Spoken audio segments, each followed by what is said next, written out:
Good morning, everyone, and welcome to the June Founder Q&A session with Anthony Millin. My name is Lisa Friedlander, and I'm the CRO over here at Next, powered by Shulman Rogers.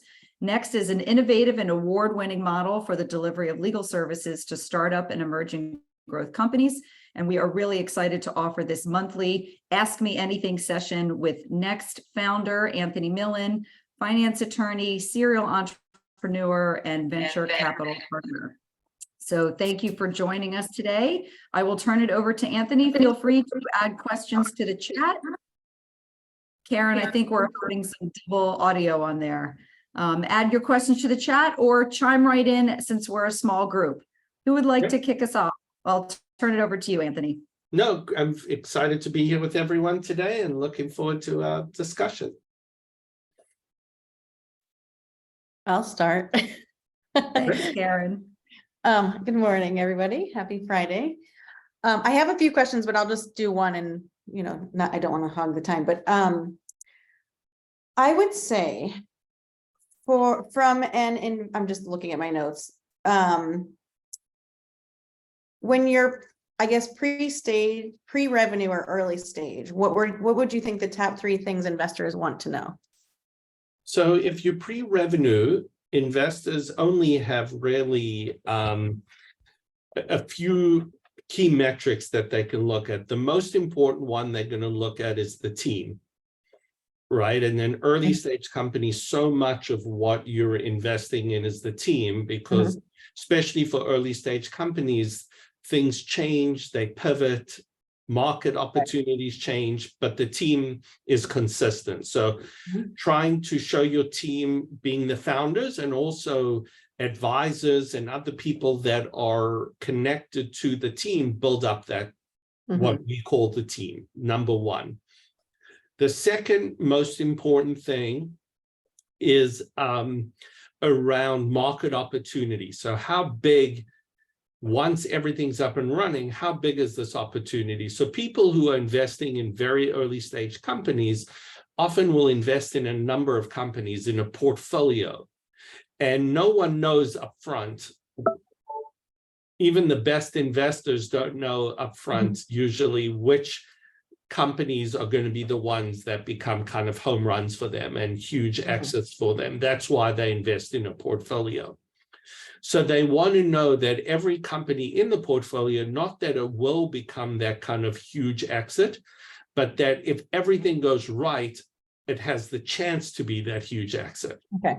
So the second is, how big is your market opportunity? The third thing is anything that you can show in terms of traction. So it goes to like how well you're moving forward and executing. So if you have an MVP, kind of being able to see you took something from an idea stage to an MVP. If you have people who are just using it, even if they're not paying for it, but you're getting some market feedback on product market fit in terms of feedback as to, is this solving a problem for people and would they pay for it when you start selling it? So that's another kind of key area. Team, market opportunity, and then things that you can do that show execution and traction at whatever phase you're focused on. And remember that when you're speaking to investors, you want to speak to investors who like to get lower valuations and catch people very early where a lot of value is created. So you want to speak to investors who are pre-revenue investors, who understand those are the things they're investing in, so that you don't sit through a whole meeting and then get asked towards the end, how much revenue have you brought in, and that's the end of the meeting. Thank you. Great question and a great answer. Anybody else has a question or a comment on what we're discussing? Otherwise, Karen, you said you had a few, so we're happy. Sure. I'm going. Okay. So, so as you probably realize, I am early stage, and my background, I was an executive producer in the advertising and marketing world for about 18 years. And so, the execution and the operations and everything is, my forte, but understanding the valuations and the equity side is definitely not my forte. And so I'm currently in a seed round. We're doing a save with a 20% discount. And so I still feel a murky area for me is really understanding, like, I know I don't want to have 40 investors, but it's hard to find someone that might have, 400K, right? One person with 400K or one person with 300K. So what, in your expert opinion or experience, do you think is looked upon negatively, or maybe a sound, do you really want people doing 10,000, 10,000, 10,000, 10,000? So that's kind of where I don't ever have a clear answer. Okay, so another great question. I think at the end of the day, in a market like this, capital, if you can bring in capital, I believe you bring in capital, right? Okay. There are ways to manage a bigger cap table and deal with things a little bit later, but if you don't bring in the capital, Right. there is no later. So it's not a problem that you have to deal with. So if you bring in you still want to make sure people are accredited investors, right, even if they're putting in small amounts. It's nice if you have somebody, if you have even 3 or 4 people who come in and they each put in 20, now you're at if 5 people put in 20, you're at 100. You can either do it, speak to them about the terms of the term sheet as a group, and once they're in for that 100, then you've kind of got your core terms, and then everybody else who comes in. And if somehow you really were concerned about the optics of having a lot of smaller investors, the other thing you can do is kind of have an LLC set up. It's an extra step, and there's extra friction to it from an investor's point of view. But sometimes if you're finding you are bringing in people at 50s and hundreds, but then you've got a group of smaller investors and you've got the other bigger traction, you could potentially have like an LLC set up where you set it up yourself, or you do it through a group like AngelList, who sets up these LLCs, where the extra step of an LLC is just that there's one entity on the cap table, and maybe there are 5 or 6 people in that LLC that add up to 100 together. Okay. And you have just that LLC in your cap table. It just makes it a little bit harder when people don't directly own and get the safe in their own name, and you need to have that LLC managed. But sometimes when people are trying to bring friends and family into a round where they have other investors, that's a mechanism that's sometimes used. If people are smaller investors, when you get into your bigger rounds, and you convert into preferreds and you have your priced round, you will often have a concept of major investors built into the documents in those rounds. So smaller investors won't get all the same information rights. They won't be part of the rights of first refusal and co-sale rights. They may not have the same preemptive rights. So there is a way for them to be part of the future upside, but you don't have to send, when you get to your preferred round, sometimes a major investor is defined as 250,000.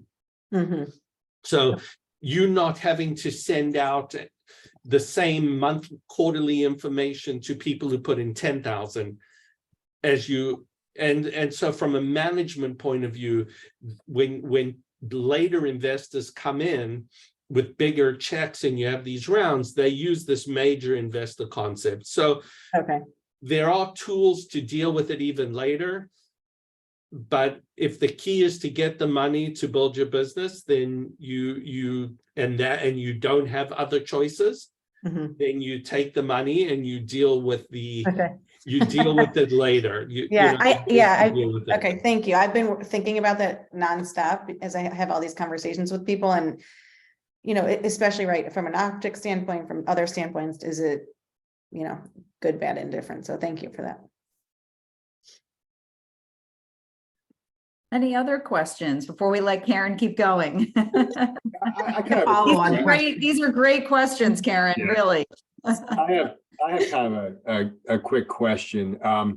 So as you guys might know, we build business credit profiles, in which I know a lot of private equity, venture, and even angel investors are interested in for their portfolio companies, because it makes for a more successful exit, makes their portfolio companies more valuable. But would it actually give those investors, in your experience, Anthony, more confidence in investing in these very early stage or even pre-revenue businesses if they know that there's an additional source or access to capital, so they don't have to put quite as much in themselves?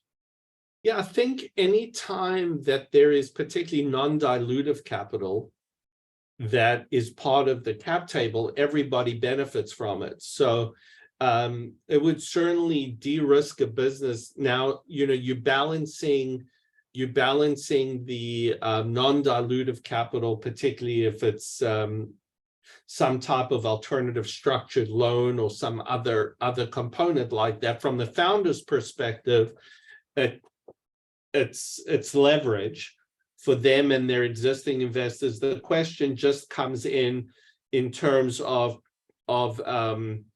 priorities. So if things don't go well, there's a portion of the cap table that kind of sits on top, particularly if it's secured, or depends on how it's structured. Right. But if it's a general obligation, or it's an obligation that's similar to the rights and preferences of convertible notes and safes, I think it becomes an important tool in the financing toolbox of a founder. Yep. Awesome. Thank you. And there's a real growing market of funds that are becoming these early stage alternative lending structures for for earlier stage companies than ever used to be able to get those types of investments. So you're seeing a lot of the seed stage VC funds starting to explore and set up debt-oriented funds as well, that are even pre the traditional venture debt stage. Right.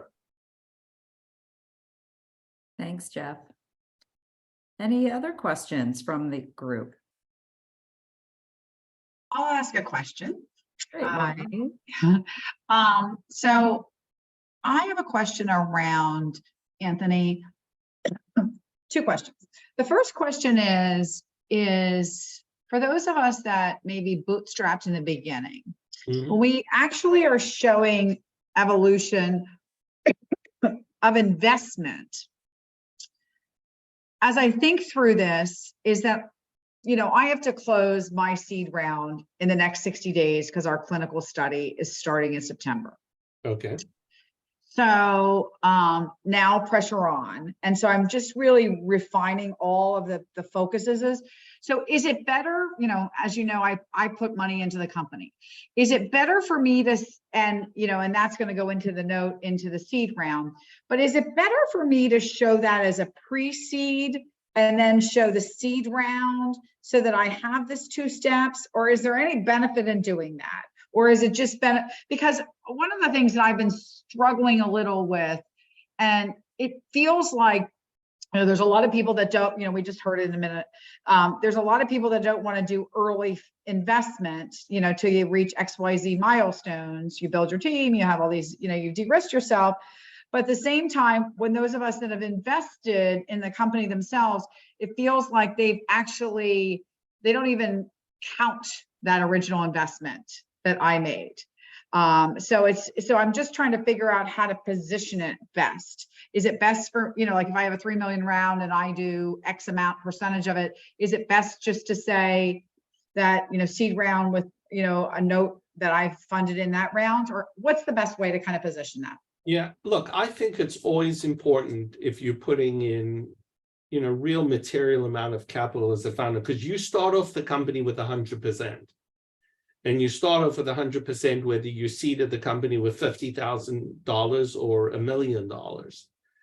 You have that, you have that same percentage. And then as you do other rounds, that dilutes down. So for people who are putting in more capital than the initial amount, it comes to this question of, can I take some of that back out later? I don't think investors are very happy when founders have a lot in it, because it's just, you can explain that you were the, from a stage point of view, instead of doing if somebody puts in $1 million, that could have been that could have stage-wise been your first seed round, right? It was, and so what you're looking at is more, do you allocate some of that as a loan and try to see if you can take it back out later? Do you have all of that in as just kind of additional paid-in capital? None of it comes out. You're not getting any additional equity for it. Or do you kind of, if you save some of that money, or you put some of that money in at the same time as investors are putting in, you're showing that you're prepared to put money in at the same terms that the investors are coming in. It's a little bit harder for money that's already in to go backwards, because you've already kind of invested it. But if you're putting some new capital in, it's okay to put that new capital in along with your safe investors in that round.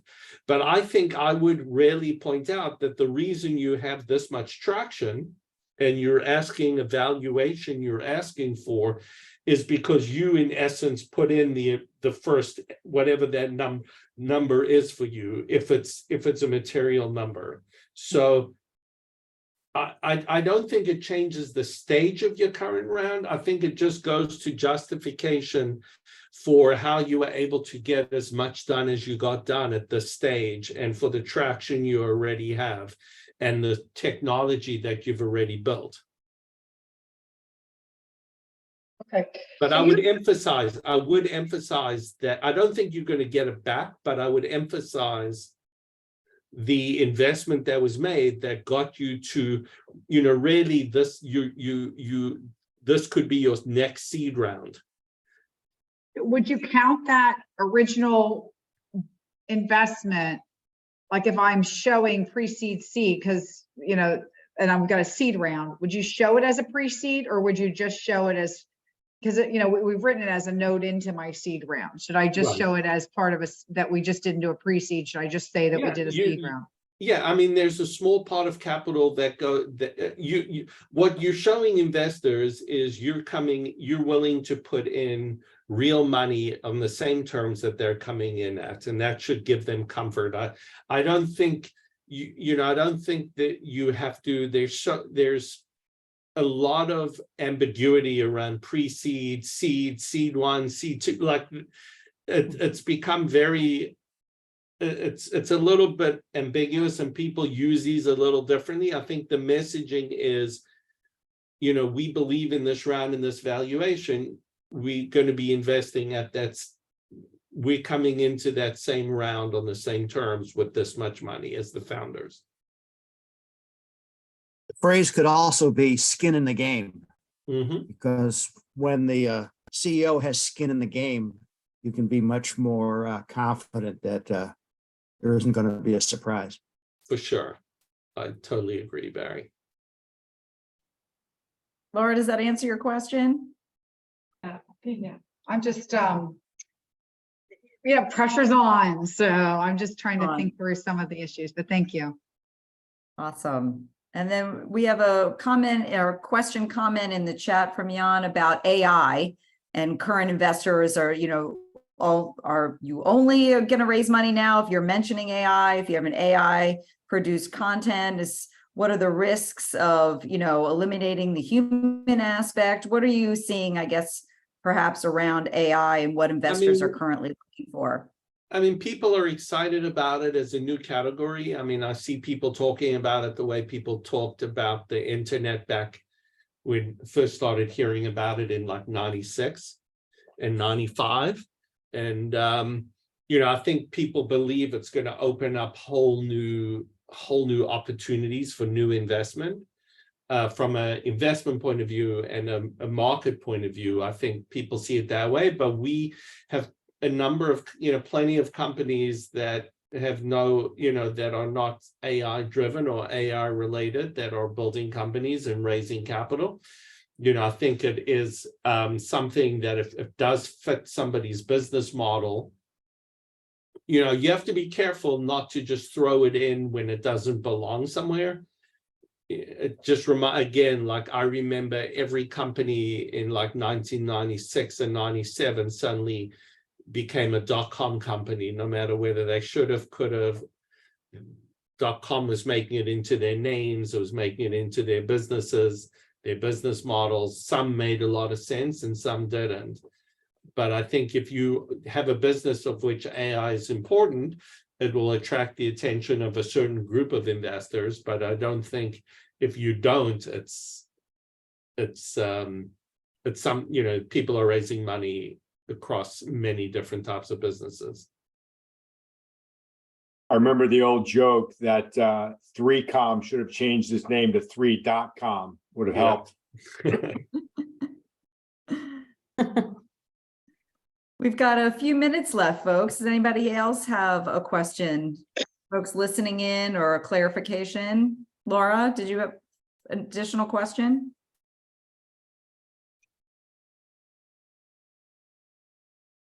I mean, I have a question if nobody.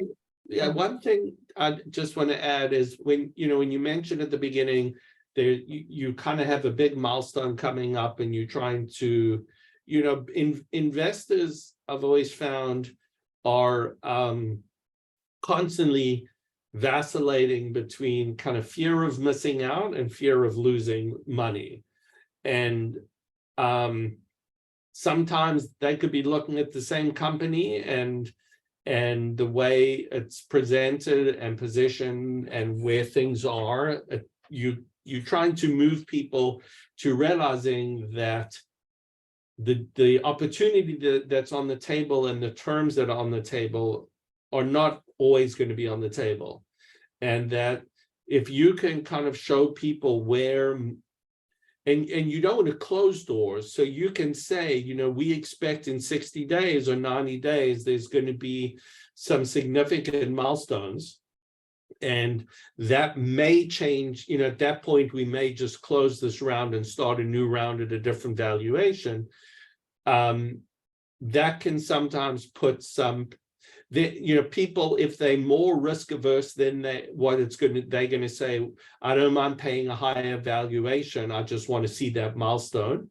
And there are other people who are going to say, I want to get in before that fluctuation point.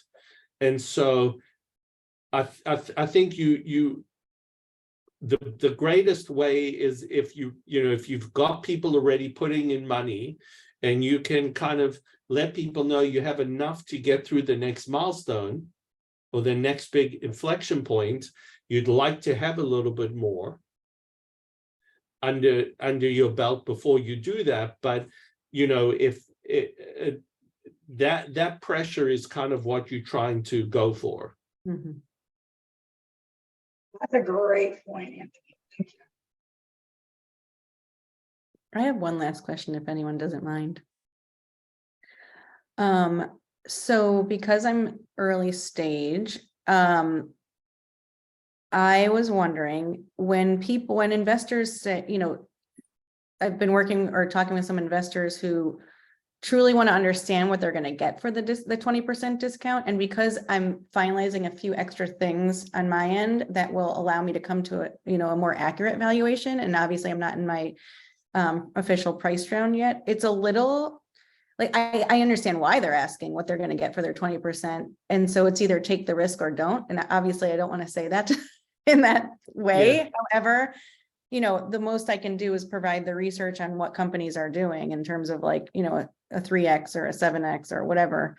And so give them a rough valuation so they have an Well, idea. So most of the time that you're doing rounds, you have a discount and a cap. Sometimes you only have a cap and sometimes you only have a discount, but most of the time, particularly in this market, you have a discount and a cap.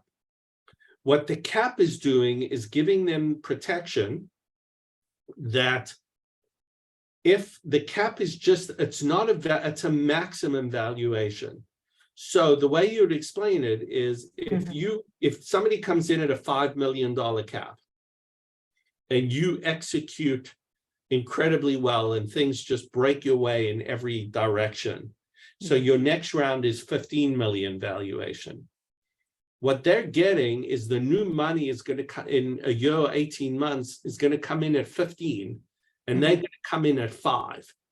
So that the reason for caps was early stage companies, if they do things really, if things break their way and they do really well, they can have big pops in value. And the early investors who are only getting a discount were saying, wait a second, it's on my money that you built up to a 15 million valuation and I'm coming in at 12. That's not such a great, you got there on my first 500,000. So they put these caps there. So if you have big jumps in valuation, the discounts can be huge, right? If you come in at 15, they're coming in at 30%, at a 66% discount. Okay. So the cap is the maximum value. The 20% is if you raise money at below the cap, then they have the ability to not be stuck at the cap, but to come in at, so if you raise money in the next round at 4 million instead of 15, and they have a cap of 5, they're not coming in at 5, they're coming in at 3.2, right? 20% discount to the 4 million. So it's not that they're getting, they get a cap, they know for sure that no matter how high the price jumps to in the price round, they're not paying more than 5. That's the benefit of a cap. And the 20% is just so that at a worst case scenario, they're going to be better off. They're going to come in at 20% lower than the next round, but only if you can show them where the break-even point is, right? So you can look at, if you can calculate where the break-even is on a $5 million cap, and say to them, any value in the price round that's above that break-even point, you're going to, so if, I'll give you just one quick example. If the cap is 8 million and it's a 20% cap, a 20% discount, 10 million is the break-even point, right? At 10 million, if somebody has a 20% discount and an $8 million cap, if you priced around at 10 million, the cap is 8 and the discount puts them at 8. Okay. Right? And so anything above 10 million, they're going to get a bigger than 20% discount because they locked in at that 8 million cap. Right. Okay.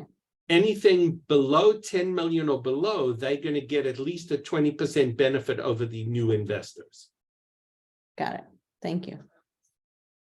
So I wouldn't get into actually talking to them about trying to guess what the future value is. You just want to let them know, you want to present it that way. And that's where the value lies for them. Okay. Thank you. Well, this was a fantastic session, everyone. Really, really great questions that I believe are probably a front of mind for many founders. So thanks to all of you for joining us this morning. Anthony, thank you as always for lending us your wisdom and fielding such great questions. We look forward to seeing everybody soon at future events. Please check out next.law for lots of great free resources as well as future events. And we hope everybody has a nice weekend. And of course, the sunshine comes out at some point. Thank Thanks, you everyone. very much. Everybody. Thank you. Bye-bye. Bye-bye.